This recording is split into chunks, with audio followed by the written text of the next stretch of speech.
Et ni hao et bienvenue sur siphon.fr, invité à Shenzhen pour ce nouveau test de la semaine pour caméra-hd.net et caméra-hd.com. Alors cette semaine on va tester rien de moins que la plus petite caméra HD au monde. Je pense qu'il sera difficile de faire plus petit que ce modèle là. Voilà, donc en fait, pourquoi il y a deux modèles? En fait, ce modèle là est l'ancien modèle qui était le Y2000.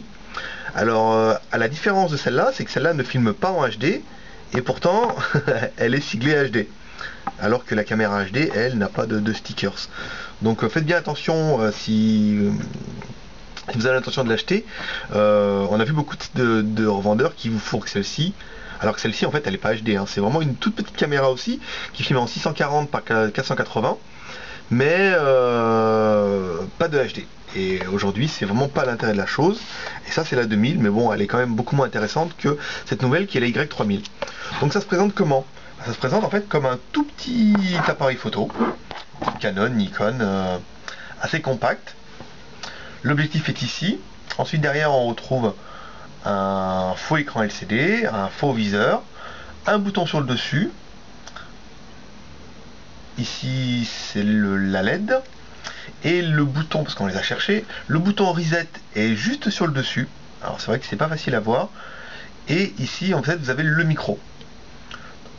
Sous le dessous vous avez une connectique, une espèce de micro USB. Et la carte micro SD que vous pourrez mettre ici, qui est donnée jusqu'à 32 Go. Faut savoir que 32 Go, nous on n'en a pas, on monte jusqu'à 16 Go, c'est déjà pas mal. Fonctionnement de l'appareil, bon bah c'est simple, il vous suffit en fait d'appuyer sur le bouton pendant 3 secondes, la caméra se met en route. Si vous appuyez une fois, elle fait une photo. Voilà. Et si vous restez appuyé 2 ou 3 secondes, 1, 2, 3. Voilà. Donc là ça clignote, c'est en train de prendre une vidéo. Et pour arrêter, on appuie dessus. Donc bon, après, même si vous avez un manuel en anglais dedans, au moins comme ça, vous aurez fait l'essentiel de la chose. L'appareil, si je puis dire, le tout petit appareil est livré avec une Dragon et qui fait aussi office de tour de cou. Un module porte-clés. C'est pas mal, comme ça vous pouvez l'accrocher ici, ça vous fait un joli petit porte-clés. Un CD driver, bien que nous on n'a pas ressenti besoin de les installer parce que quand vous branchez sur l'ordinateur, il est directement l'appareil est reconnu directement en disque dur externe et on n'a pas vraiment besoin d'installer des drivers ou autre. Voilà. Quelle était la vidéo? Et ben vous verrez ça toujours après. Le petit plus, c'est super compact, c'est joli, ça vous fait un joli petit porte-clés, ça permet de prendre des photos qui sont correctes. C'est bien. La vidéo aussi, vous verrez après, c'est pas mal vu la taille de la chose. Autre chose, il filme vraiment en HD, on est bien en 1980 par 720.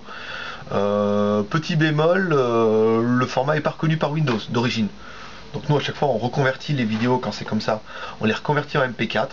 Il y a n'importe quel logiciel, nous on utilise Format Factory, qui est un logiciel gratuit que vous pouvez trouver sur internet, et on les convertit en MP4 et après en fait le Windows reconnaît bien que c'est en 1980 par 720p, donc c'est assez intéressant et ça permet de faire des petites vidéos un petit peu espion, un petit peu gadget, vraiment un produit sympa qui permet de découvrir un petit peu la HD, surtout en premier prix, et puis en HD on va pas dire bas de gamme, mais bon c'est du HD-, on n'a pas un produit comme on a pu voir avec la caméra sport action ou d'autres modèles qu'on va voir arriver, mais vraiment une très très bonne idée cadeau ou espion, ou si vous avez vraiment envie de vous faire plaisir, ou si vous avez besoin toujours d'avoir sur vous un appareil photo ou une petite caméra de bonne facture.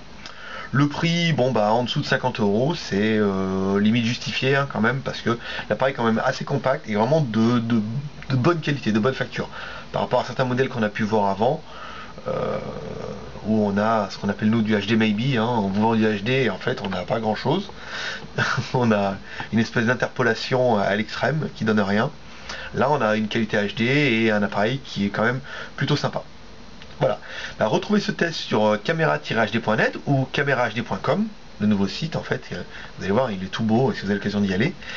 Et voilà, maintenant on va directement passer au test, et puis je vous donne rendez-vous sur les sites pour laisser vos commentaires, vos impressions, et puis on se retrouve à mon avis peut-être cette semaine ou alors la semaine prochaine pour un nouveau test, toujours en HD.